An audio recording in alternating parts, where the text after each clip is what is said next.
This series of bonus podcast episodes were taken from my 9-hour live stream on the 15th of April 2020. I interviewed 16 speakers back to back whilst on lockdown from the coronavirus pandemic, and I thought I would edit them just for you. Hope you enjoy and stay safe, my friends. Right, Michael, where are we going to start? We've got so much to talk about. Well, I don't know. I mean, everything's strange and different, isn't it, really? Strange and different. I'm busy at the moment. I've got like a busy week this week, had a busy week last week. Next week, it's going to change. And I have this voice in my head talking to me about what I should be doing from next week, because I like starting things, you know. So not quite sure what to do. But yeah, you're right. I mean, my life is, I'm a lucky fella because I do, I suppose, 3 core things. And I miss interacting with the people that are involved in those 3 things. That's take me by surprise. But yeah, the big thing for me, is I think from next week, because I've got to deliver a big something or other at the weekend, then before then, as I say, the little voice is saying, well, what else should you be doing? So there you go. How about you? Are you okay? Are you all right? We've only got half an hour. It'll probably take me half an hour to talk about how this has turned my life upside down. It's so strange, but it's interesting, Michael, right? My inbox is really quiet. My phone's really quiet. And I don't know, you said they like starting stuff. I'm a great starter as well. And I don't know if great starters are great finishers as well, but I seem to start and spin lots of plates, things like this. I mean, this is took. We've got 16 people today, and I'm going to be burnt out by the end of this day, and I know I am. I'm going to take a couple of days to try to get my head back into gear after this. But I love starting stuff, and I love bringing content like this. So it's given me the opportunity to do this. So I'm just going to embrace it. I'm not worrying too much financially. I know it's going to hit my company hard. I'm just going to have to roll the punches, and this is just the way it is. And I think we try to control things that are uncontrollable, and to be honest, Mother Nature has just reset us massively. The world's on a lockdown. There's nothing I can do about it, so I'm just going to try to embrace it and do what I can there. It's interesting because this word waiting is important in my life, I think, because I changed my life, as you know, 4 or 5 years ago, completely. I just stopped doing everything I'd done for 20 years and did something else. So as Ash is saying there, waiting is a really strange thing, because I hope people stop waiting, because a lot of the time, Ian, when I talked about the changes I'd made, people would say, well, I would love to do that, but I'm kind of waiting. But invariably, they didn't know what they were waiting for. And I rattle on about this 1,000 months thing. 1,000 months is all we get, then we end up dead, because that's about 83 years and 4. Well, it's exactly 83 years and 4 months. So 1,000 months, that's it. So you can do a sum if you like, people. Divide your age by 12, work out how many months you've used, and then work out how many months you've got left, and just work out whether what you're going to do next is how you want to be using these. Because once this month has gone, it's gone, and once next month has gone, it's gone. So that's why I'm saying I'm thinking about what I want to do next. It'll be something around 50 odd probably, because 50 odd is the surprise thing for me, because I think, as you know, 50 odd is me writing a story a day on the website for 10 years. And at the beginning, nobody looked. So I just wrote stuff for me, and I still write just for me. But there are a number of people now, about 10,000 people who've had a look and who hang around what 50 odd's doing. So I'm going to do something with that community, I think, because they would benefit from connecting with each other more, and I'd like to facilitate that somehow. So that's one of the things that from Monday next week I'm going to be thinking of. I think I know what I'm going to do, but that'll kick off next Monday. What I think I'm going to do is facilitate 50 on the back of 50 odd 50 digital conversations per year, which up to 6 people can join each one. Because there are a number of people who talk to each other through me, end up introducing them, and then off they go. But I do think that to meet up digitally, as I say, definitely no more than 6 people once a week, 50 times a year. I think that's the thing I'm going to kick off probably next month, but I'll start to work out how it works from next Monday. I'm laughing in my head here, Michael, because you're starting something else. You're going to get another plate to spin, my friend. Yeah, the thing I've got to stop doing, I think, is creating apparently disparate brands. You know, things that are perceived or could be perceived to be different than the other things I'm doing, because that's not a good idea. What all 50 odd is it's largely around how to build brands and create meaningful businesses, because that's what I do. But also it's just observations. I describe 50 odd as what the world looks like to me from here, everyday stories every day. And people are 50 odd as in your age, Michael? It is. I'm 51 now. So when I was 50, I wrote the first story on my birthday, and my plan is to write 3,650 stories. So 10 years. Going for that. And I'm 600. I know this only because I wrote a story about it. I'm 618 stories in. So I only know that because I wrote about it today. But it's to come back to your point, starting a new thing, but bolting it onto something that's already there, so they feed into and from each other. And by the way, I mean the brand work that I do, that feeds from and into 50 odd, because it's just storytelling, really. And the Always Wear Red clothing brand was me basically testing myself as a consultant, because for years I advised brands, as you know, but I thought, I wonder if I'm one of these consultants who just talk, a voyeuristic consultant, if you like, who talks about what one should do but can't actually do it for himself. Time will tell, you know what I mean? Because I've built a few companies, but the 8 that I'd built before Always Wear Red were all business to business. So the first business to consumer brand I built is Always Wear Red. So that's just cost loads of money and does my head in, but I still love it. Can I show you the trainers I've put on for you today? Yes, please. Let's have a look. You see, they're nice, aren't they? Lancaster does that. Lancaster wears nice trainers as well, doesn't he? Paul Lancaster. By the way, at some point, I've got this code thing. So whenever you want, Ian, I'll tell you what the code is, because it'll give somebody £100 off anything from the Always Wear Red archive. It's the early years bit. That's the live bit with product.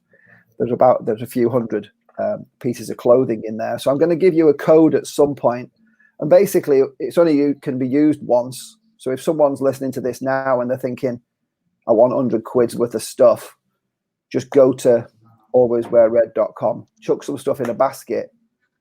And, I would suggest you do that, because at some point Ian's going to ask me what the code is. I'll tell you when you're going to tell me. Well, maybe in a minute, because that gives people the opportunity to have a look around and put something in if they want, because it only works once. Because I'm going to give you the code. I can't whisper it to you, can I? You can put it in a private chat. I'll put a banner up. So look, I've got this ready. All right, then you can look at this. Watch this bad boy. What do I do? No, and when you tell me the code, I'm going to stick it in there. Okay. So the Always Wear Red range, it's the early years, because what you've done, Michael, you've kind of pivoted a little bit.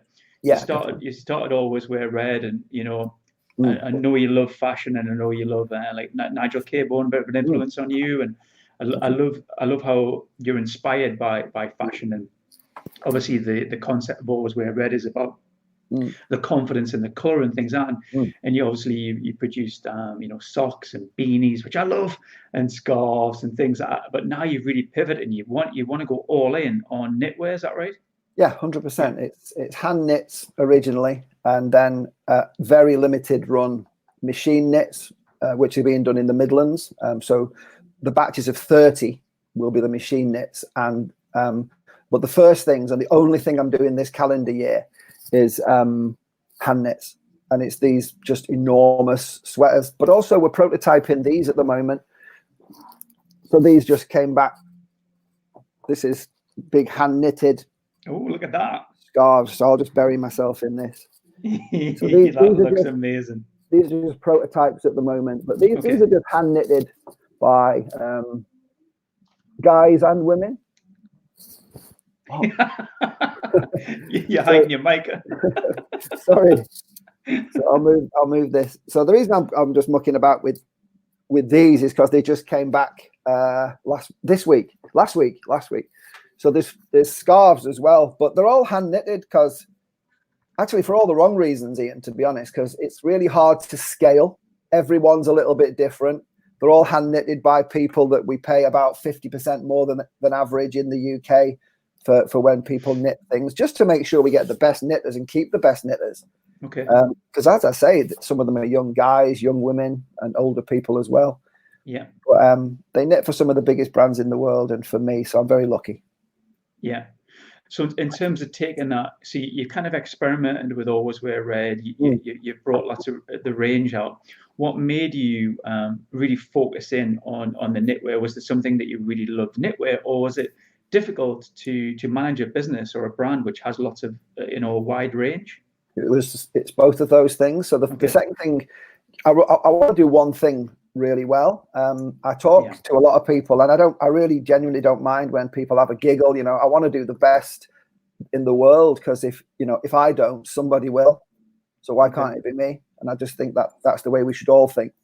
So when we look around at hand knitted product, it's really hard to scale, as I say. Finding the best people to make it is really hard, but that's what attracts me to it. It's the thing that turns people off.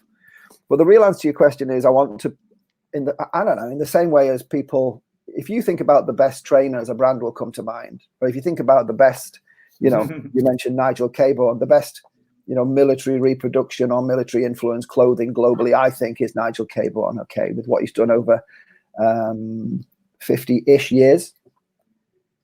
So, who creates the most wonderful and luxurious and sustainable and ecologically perfect jumpers in the world? I want it to be me. So that's what I'm trying to do. And it takes a long time.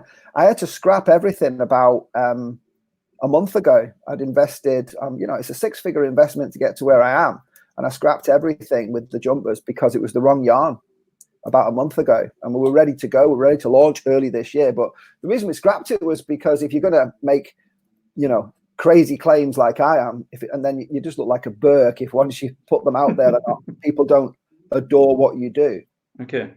So I really like, I can't, you can't be the best at everything, but I can try and be the best at one thing, and that's why I've narrowed down.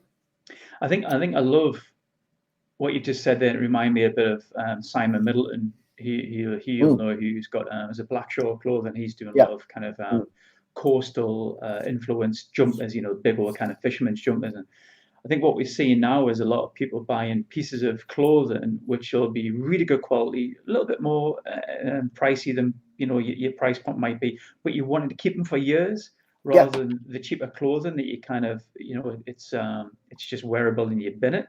Yeah, I'm with you. Is that where you're going with this? Yeah, I mean, the rather naff little rhyme is wear it, share it, repair it, because basically the reason I say wear it is because I'm as bad as everyone else, really, because I back in the day, I had more money than I have now, and I used to just buy clothes. And 80-something% of everyone's clothes we just don't wear. Yeah. The share it bit is that these jumpers are gender neutral, so we had to work out how to overlay patterns so the shape looks good on both men and women. So, wow.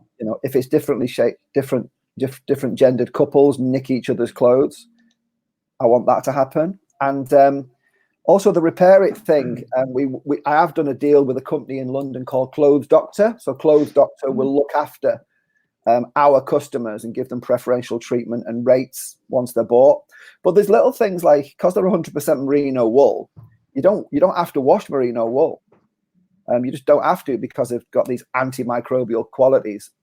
So twice a year, wash it, hand wash it. But we give you the stuff to wash it, and the little bottle of stuff we give you has got enough for 28 washes. So I suppose for 14 years, it's kind of weird because it sounds odd, but if you wash it twice a year, 28 washes in a bottle, for 14 years, you've got everything you need. Just hand wash it twice a year and you're done.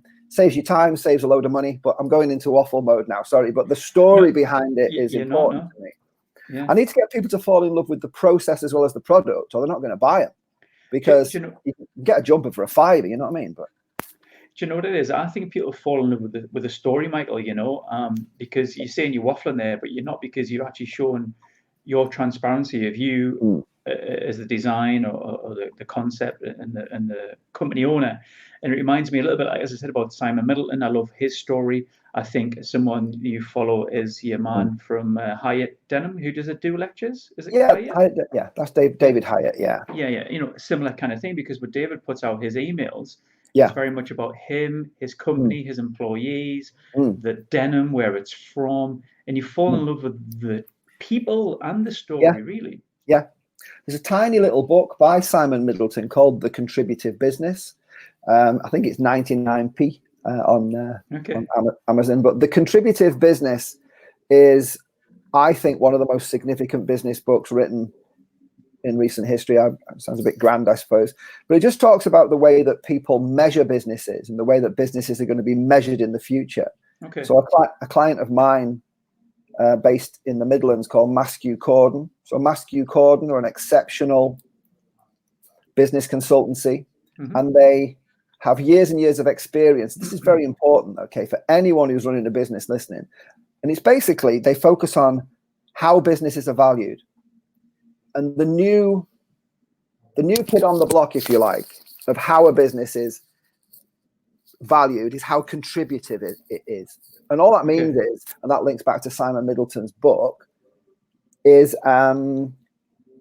how consumers are changing their behavior. They're not just looking at, do I want this or that? And by the way, this isn't everybody, but there is a definite trend. They're looking at the sustainability issues and that kind of thing. There is a movement, a global movement.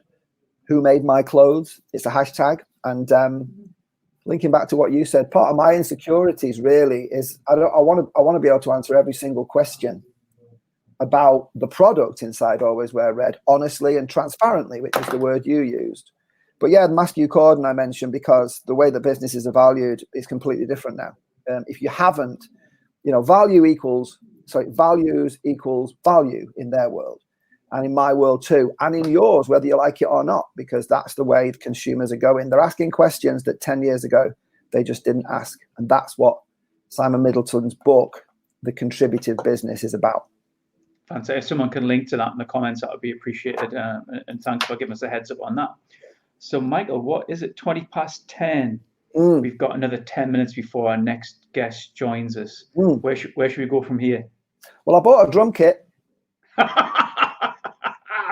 which is not a good move, really. Okay, so, I did see your daughter playing on this. Yeah.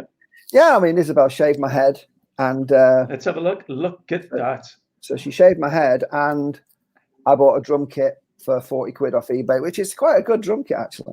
It was because the guy, when he delivered it, he said, I told my wife it was X amount, and it was much more. He said they both just wanted it out of the house, and I don't blame them. But now it's in my house. I don't know how long it'll be here. But yeah, don't buy a drum kit if you want to know certain things, what to do and what not to do. So what else? Yeah, I decided to try and lose a little bit of weight. You've done that thing. Well, not the losing weight, but you're the fit guy who does the boxing thing. So I thought I'd do that. So I started writing down what my weight was and weighing myself every day. And I thought, on my 50 odd thing, I'm going to start putting on what my weight is at the end of every story, by the way. Okay. But I'm not doing that yet because it's going up. Are you putting it in kilograms? I am, but I'm doing it. Yeah. So I'm 85. 85, okay. 85. So I'm 5'11". I should be a bit less, you know what I mean? And I want to be a bit slimmer because I've got a load of clothes I can't fit in. And I like, you get attached to clothes, don't you? Yeah. They're all in the loft now because I've had a bit of clear out, but I can't get in them. So I want to lose a bit of weight. But the point is, I wanted to kind of inspire people and go, look at the number going down, but it's going up because I've got too many cream eggs in the house at the moment. Thinking about your range, right? I would love to start a clothing range, and I think there's lots of people would as well. Yeah. Would you, knowing what you know now, would you have started Always Wear Red? Would I have started it? 100%. I had to do it. I wasted tens of thousands of pounds in the early days by actually not being ballsy enough to do it my way. But the interesting thing is, I only want to work with the best makers in the world and the best materials in the world. So if I'm working with Johnsons of Elgin, who turn over 90 million quid, and behind the queue I'm buying like 30 scarves or 30 something or others behind Louis Vuitton. This did actually happen. We were buying 6,000 of them. So I'm paying a lot more, which is fine. But the short answer to your question is, you don't have to play to their rules all the time. So I can actually buy in much smaller volumes than I thought and pay a little bit less than they told me I had to, because I'm serious about the business. You have to be serious about it and tell your story properly. And because I'm a brand guy, if I can't tell my story properly, then, I don't know who can.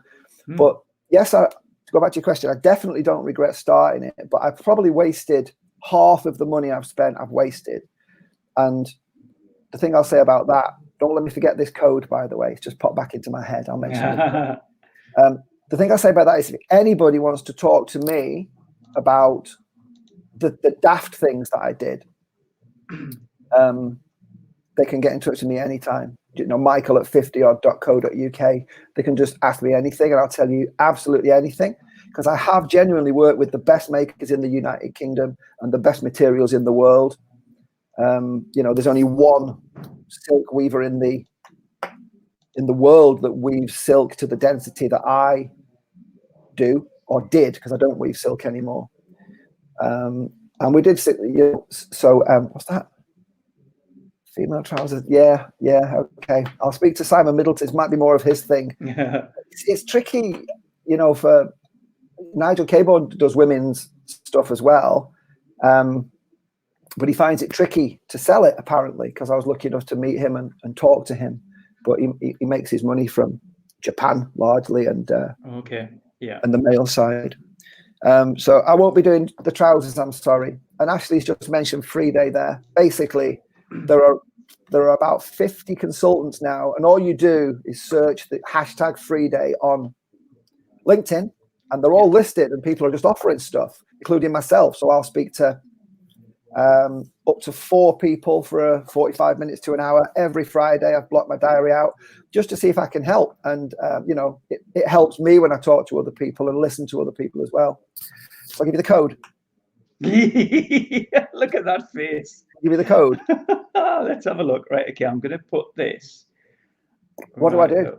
Just 100%, 100 single-use discount code for Always Wear Red. Let's have it. Now, I'll spell this for you. It's Farrar. Okay. Farrar. Have you got that? I've got that. I've had 45 years of that. And then on the end of it, 100. Get in. That's it. Farrar 100. So if anybody wants to get 100 quid off anything that we're selling at alwayswearred.com, just use that code. But it only works once. So whoever uses it, you knacker it for everyone else, you selfish bugger. But that's the way it works. So you're going to get people spelling it wrong, which is great. ER and AH, which is my pet hate. Well, the code is Farrar 100. There you go. Alwayswearred.com. You make me sound so posh. If anyone else says Farrar, but you say Farrar, which I'll take. It's quite real. Okay.